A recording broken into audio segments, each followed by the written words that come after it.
Mesdames, Messieurs, bonjour, merci d'être avec nous au Salon du Livre, émission en public, émission spéciale, avec 4 créateurs dans des registres entièrement différents. Je vais vous les présenter et je vous propose de les applaudir l'un après l'autre. D'abord, Nadine de Rothschild, bonjour. Bonjour. Anne Cuneo.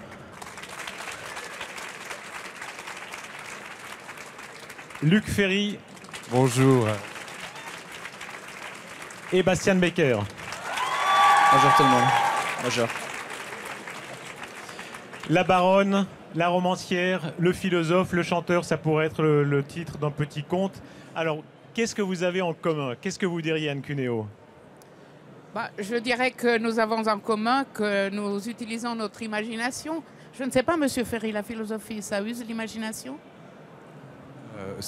Il vaut mieux, oui. Voilà. Réflexion, imagination, on est d'accord, voilà, oui, bien sûr, pas seulement dans la fiction, oui, bien sûr. Imagination et très grand succès. Vous êtes dans le club fermé des artistes qui peuvent toucher des dizaines de milliers, des centaines de milliers de personnes. On va parler de ça, des succès de maintenant, des premiers succès. Alors, Bastian Becker, vous êtes évidemment un exemple extraordinaire. L'Olympia, les Swiss Awards, des ventes au-delà de tout ce qu'on peut imaginer à 21 ans. Oui, c'est ça. Comment c'est mon âge. C'est très agréable. C'est vrai que j'ai la chance là, depuis 2-3 ans de voyager énormément à travers ma musique qui est ma passion depuis toujours. Donc je le prends avec plaisir et c'est énormément de partage, beaucoup de bonheur. Donc voilà. Faire l'Olympia à 21 ans, c'est extraordinaire. Ouais, c'est vrai que c'était très particulier. Il y a tout ce mythe autour des lettres rouges. Voilà, et j'avais déjà joué dans cette salle en première partie. C'est vrai on sent l'histoire dans cette salle. Il y a un halo comme ça qui vous prend. Et c'est vrai qu'au moment de monter sur scène, je vous le dis en toute franchise, j'étais à 2 doigts de pleurer, quoi. C'était juste très très fort. Et c'est vrai que de voir le parcours qu'on a fait en si peu de temps, c'était très impressionnant. Ouais. Nadine de Rothschild, vous avez commencé sur scène, tout le monde ne le sait pas, vous avez été comédienne sur scène, très jeune. À quel âge vous commenciez? 16 ans. 16 ans. Mais j'aurais pu le présenter à l'Olympia puisque j'étais présentatrice à l'Olympia et c'est là où j'ai présenté Bécaud, Brassens, Aznavour. Vous vous imaginez si je l'avais présenté? Ouais. Vous faites un très beau couple. Hein. Oui, on est pas mal. On est très proches depuis tout à l'heure. Nous sommes très proches depuis tout à l'heure, c'est vrai. C'est vrai. Brassens était amoureux de vous, c'est pour vous qu'il a écrit la fameuse chanson. Une jolie fleur dans une peau de vache, oui. Il avait raison, évidemment. Alors, Bastian Becker, quand vous écrivez une chanson pour Nadine de Rothschild, on sera bien parti. Oui, une jolie vache dans un pot de fleurs, je ferai l'inverse. Le premier succès commençait. On est ici au Salon du Livre. Il y a des auteurs qui font un peu pitié parce qu'ils n'ont personne devant eux. Ils essayent désespérément d'attirer quelqu'un. Et à côté, il y a des gens qui ont des milliers de gens qui veulent les voir. Chacun, le premier succès où vous vous êtes dit, ça marche. C'était quand, Luc Ferry?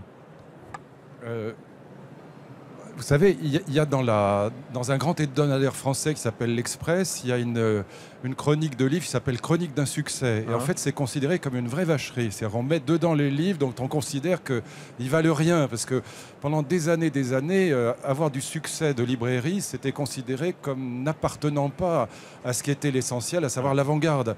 La première fois que j'ai eu du succès, ou que j'ai eu un livre qui s'est vendu, c'était La Pensée 68. Donc ça remonte déjà loin, c'était en 85. Ensuite, le Nouvel Ordre écologique. Apprendre a fait 650 000 exemplaires pour un livre de avis, philosophie. Oui. 450 000 en France et 200 000 à l'étranger, oui.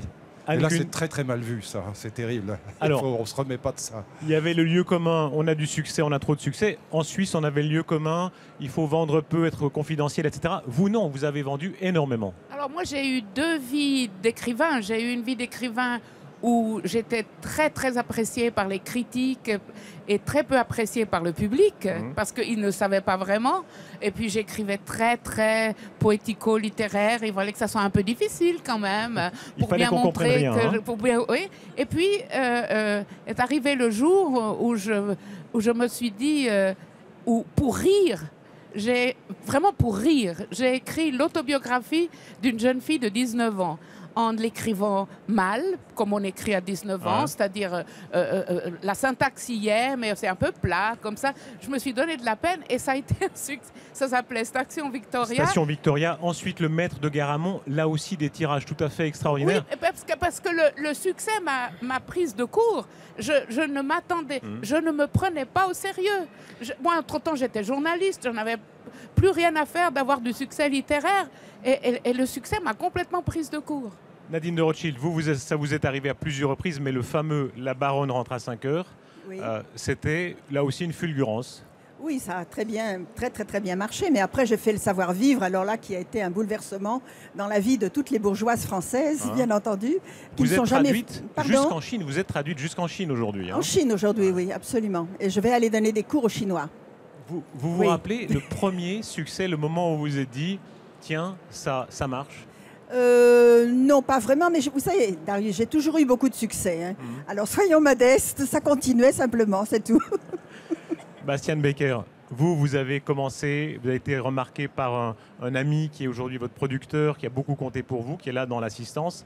Et puis, plusieurs reprises, ça marchait de mieux en mieux, mais le moment où vous vous êtes dit, ça y est, ça prend, c'était quand? Je pense que la première vraie émotion, la première émotion très très forte, ça a été, je conduisais pour aller à l'entraînement, parce que je jouais au hockey sur glace encore à l'époque, et j'étais à l'université. Et c'est le moment où, pour la première fois, j'ai entendu ma chanson à la radio. Donc voilà, il y avait Coldplay, ça venait de finir, et juste après, c'était moi, j'ai failli faire un accident. Donc je pense que ça, c'était la plus forte émotion, disant, je me suis dit, ah là, il y a un truc qui se passe. La notoriété en France ou en Suisse, c'est assez différent. Hein. On est ici, vous êtes deux Français, deux Suisses, Anne Suisse, Bastian Suisse, et puis nous avons nos amis français ici. Vous savez ce qu'on dit de vous en Suisse, Luc? Si, vous savez un peu. Que dès que vous avez du succès, vous avez la grosse tête, vous êtes mégalomane, vous êtes grande gueule, etc. Alors que nous, Suisses, nous restons modestes, un peu terriens, etc. C'est vrai, non, dans le public? Ah, c'est un petit oui, il y a pas mal de Français aussi qui sont... Est-ce que... Sérieusement, il y a une différence profonde entre nos deux pays. Ça, c'est une différence. Écoutez, il y a une différence énorme. J'étais hier avec une amie qui est suisse, qui habite en Suisse, qui doit être d'ailleurs à côté. Et je lui demandais qui était aujourd'hui le président de la Confédération suisse. Et elle était incapable de me répondre. Évidemment, elle savait parfaitement qui était François Hollande, Angela Merkel, Obama, mais elle ne savait absolument pas qui était le président actuel de la Confédération suisse. Et j'ai trouvé que c'était quand même à la fois une grande chance pour vous, parce que ça veut dire que la vie politique n'est pas soumise à la vie médiatique comme en France, et en même temps, quand même, pardonnez-moi, un peu curieux. Surtout que c'est quelqu'un de très cultivé et pas du tout... Ça éteint un peu les choses, ça enlève du sel à la vie. Bien sûr, en même temps, vous savez, la vie médiatique est extraordinairement violente, elle est extraordinairement difficile, donc c'est pas du tout un cadeau que d'avoir une vie médiatique aussi incroyablement poussée qu'on l'avait en France. Vous faites une émission culturelle. Bernard Pivot faisait une émission culturelle qui a marché pendant des années, qui s'appelait Apostrophe, qui a été connue dans le monde entier. Et c'est vrai que c'était faisable en France parce qu'il y avait un pays extrêmement centralisé et les caméras projetaient vraiment sur Paris. C'est-à-dire que cette notion de province n'existe pas chez vous, n'existe pas en Allemagne. Donc il y a des conditions très particulières qui expliquent aussi cette vie médiatique française incroyablement, violente et incroyablement nourrie par la presse. Vous dites violente. Vous, Nadine, on a l'impression, Nadine, que vous n'avez jamais souffert. Vous avez traversé tout ça avec le sourire, comme si...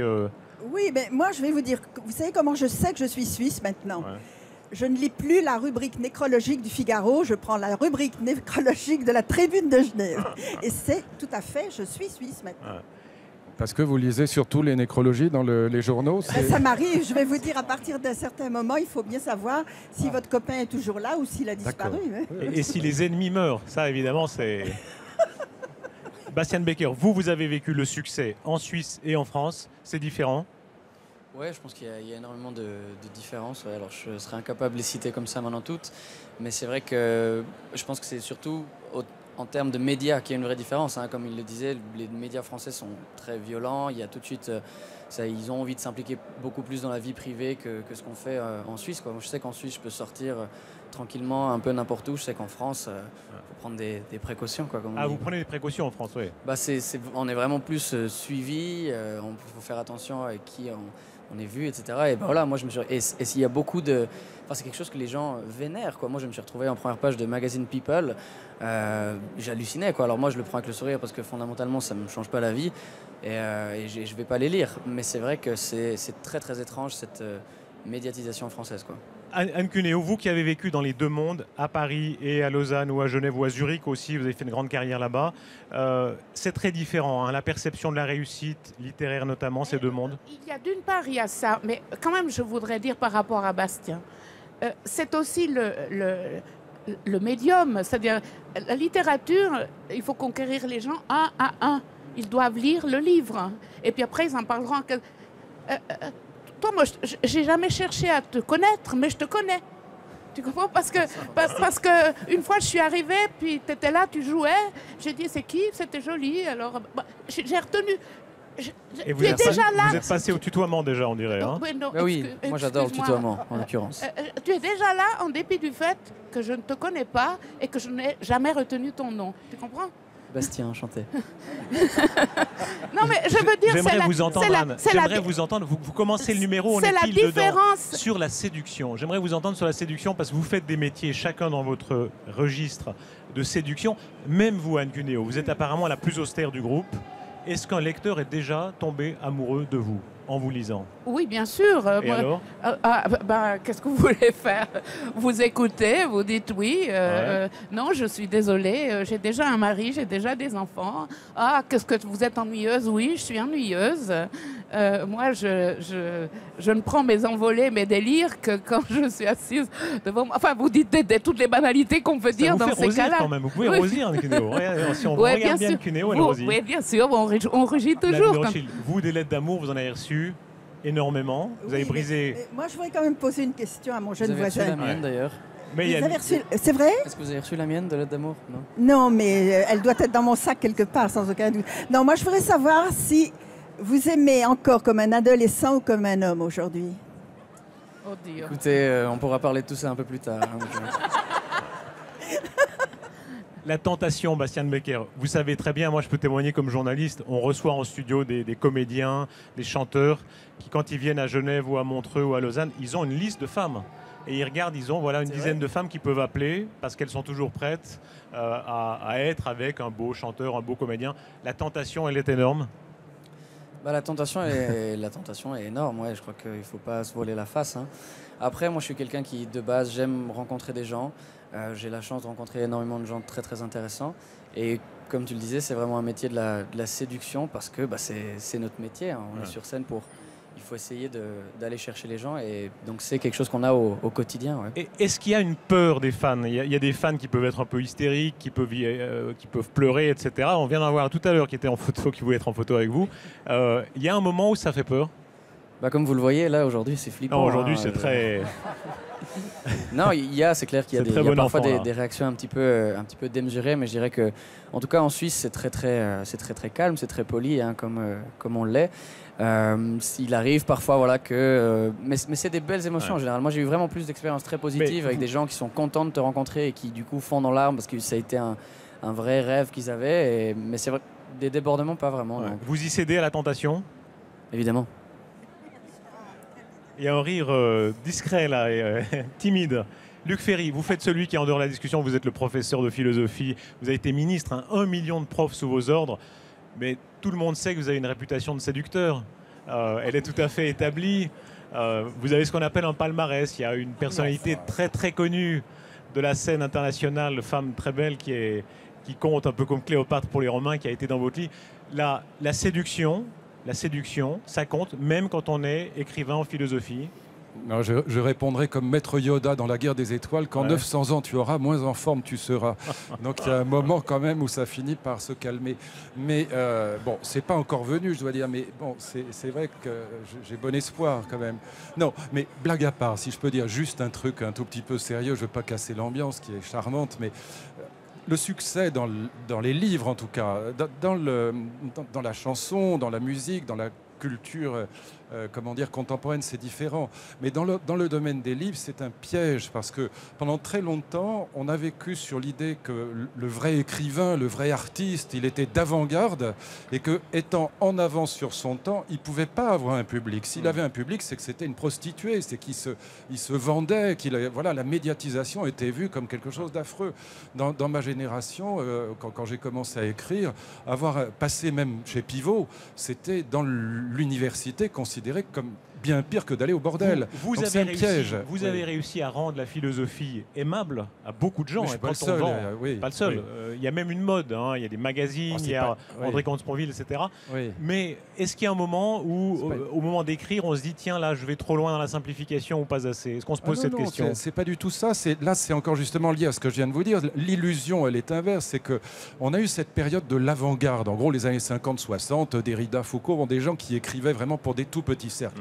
Mais la vérité, elle est tout autre. C'est que dans l'histoire, les plus grands ont été célébrissimes. Rousseau, pour prendre un exemple local, il est chez lui, là. Il était tellement connu qu'on le reconnaissait dans la rue d'après les gravures qui ornaient ses livres ou qu'on trouvait dans les gazettes. Voltaire arrivé à Paris, Voltaire on était reconnaît sa tête, célébrissime. Au cours de Kant, qui était quand même pas un rigolo, eh bien, se pressaient les élégantes, les marquis et les grands bourgeois, les ministres, comme à Roland-Garros, comme à un tournoi de Wimbledon. Bon. Et donc, dans les écoles grecques, le jardin d'Épicure, le lycée d'Aristote, l'académie de Platon, c'était plein à craquer. Et donc, en fait, on a une illusion rétrospective qui est liée au fait que pendant 30 ans, on a eu ce phénomène avant-gardiste où il fallait absolument être à la fois imbitable, obscur et incompréhensible par le commun des mortels pour être considéré comme un très grand. Mais ça a fini par passer. Aujourd'hui, des gens comme Alain Finkielkraut, Pascal Bruckner, Marcel Gauchet ou d'autres, André Comte-Sponville que vous citiez tout à l'heure, sont tout à fait connus. Ils vendent aussi à plusieurs dizaines ou centaines de milliers d'exemplaires. On parlait de la séduction des artistes. Dans votre livre, Les hommes de ma vie, vous en citez quelques-uns. Vous avez eu des très bonnes fortunes. Alors, on citait Brassens qui n'a pas réussi à vous séduire. D'autres ont été plus heureux, je crois. Si on vous lit, je crois que Boris Vian, par exemple, a eu plus de chance. Mais bien entendu, Boris a... Mais oui, ça vous fend le cœur. Ça vous fend le cœur. Qu'est-ce que vous en dites? Je vous décerne une médaille sublime, parce que Boris Vian, mais un chapelet de médaille, vous voulez dire. J'aime bien votre modestie. Il y a un chanteur aussi, il y a un chanteur qui n'est pas Bastien Becker qui était, je crois, quelque chose comme Sacha Distel, non? Non. Je vous cite, je cite vos... Mais comment est-ce que vous savez ça? Vous étiez dans mon lit ces jours-là ou quoi? Et en même temps, vous dites, le monde de la bohème, c'est pas le monde qui vous séduisait le plus. Vous avez fini avec un banquier, tout le monde le sait. Bon, la preuve, ma vie a prouvé que je n'ai épousé que des banquiers. Enfin, épousé, je n'en ai épousé des banquiers. Non, mais j'ai eu beaucoup de banquiers dans ma vie qui ont été amoureux, c'est vrai. Mais c'est vrai que je me suis toujours dirigée vers un monde qui n'était pas celui du théâtre ni du cinéma. Qu'est-ce qui pousse à écrire, à aller sur scène, à écrire des livres de philosophie? Vous, Nadine de Rothschild, vous avez eu avant une vie d'épouse parfaite. Personne ne vous connaissait. Hein.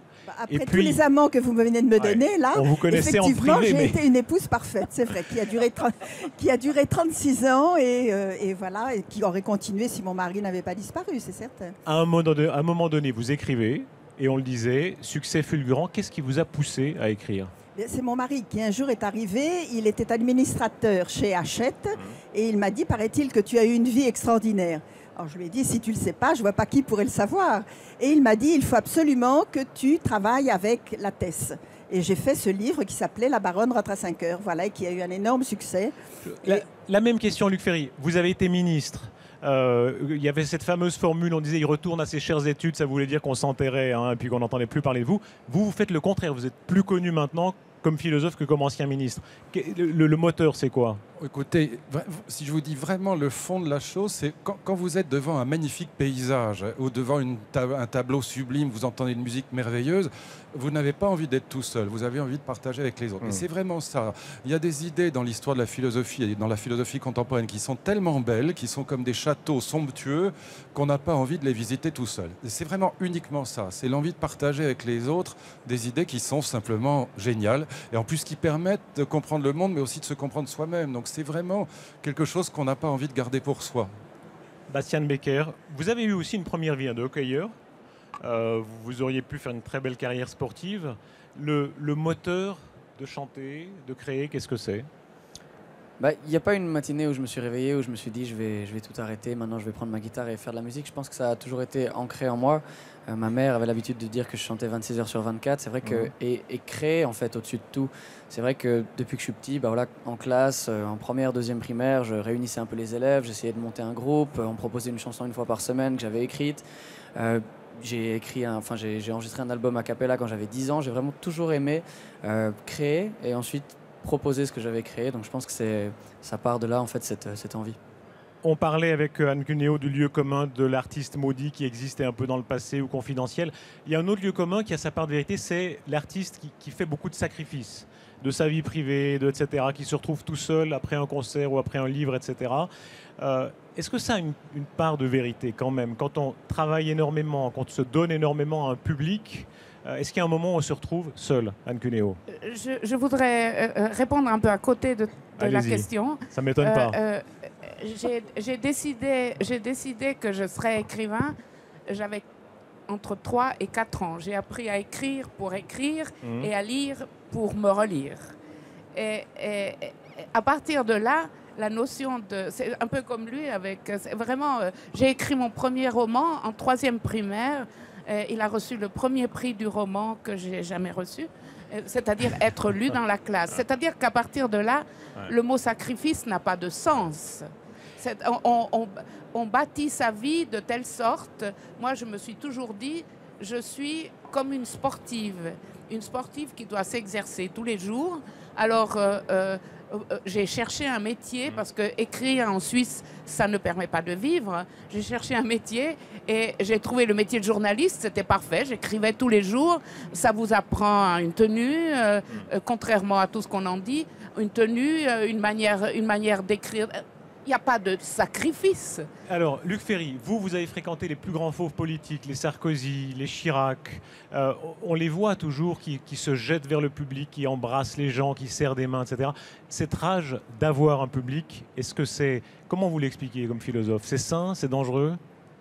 Non, ce sont des gens qui sont vraiment passionnés par la séduction, par le charme. Ce sont des grands acteurs, évidemment.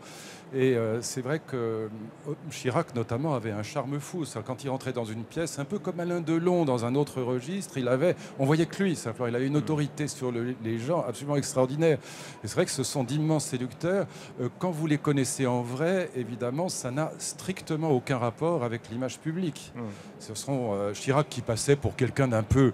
Enfin, je ne veux pas dire des choses insolentes, mais un peu niais et gentil. Bon, c'était comme ça. On disait, il est sympathique, Chirac. Bon, il n'est pas très intelligent, mais il est gentil. En fait, il est redoutablement intelligent et méchant comme une teigne. Ça, ouais. Donc, on se trompe énormément, mais un charme fou, évidemment. Et c'est vrai que ce sont des gens qui voudraient dévorer la terre entière, qui voudraient charmer la terre entière avec une très très grande solitude derrière. Pardon, c'est banal ce que je dis, mais c'est vrai.